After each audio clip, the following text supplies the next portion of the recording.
Well, here we are at Paul's final stop on his first missionary journey to Macedonia. We're here in Corinth. Now in Corinth, Paul did what he normally did. He went to the forum, which I'm standing in the middle of. It's the big marketplace, and he began to reason with the people there. And he also went to the synagogue. Now in the synagogue, they didn't really like what he had to say, and so they kicked him out. He literally went next door and started to preach there.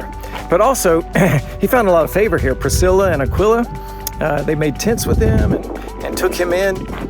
And the Bible said that many people got saved here.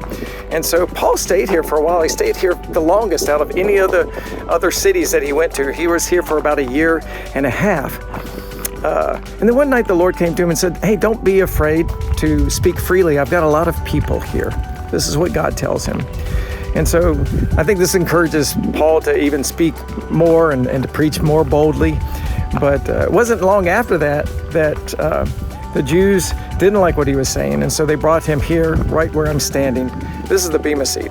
This is the judgment seat, and Gallio was the proconsul there at the time. And so they begin to accuse him, and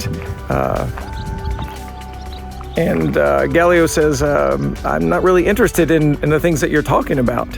And so even with the governing authorities, Paul gets favor with them. And so he stays here, like I said, for the longest out of any place that he was at, for a year and a half. And he establishes a great church here. Many lives are changed because Paul was bold and was willing to preach the gospel at any cost.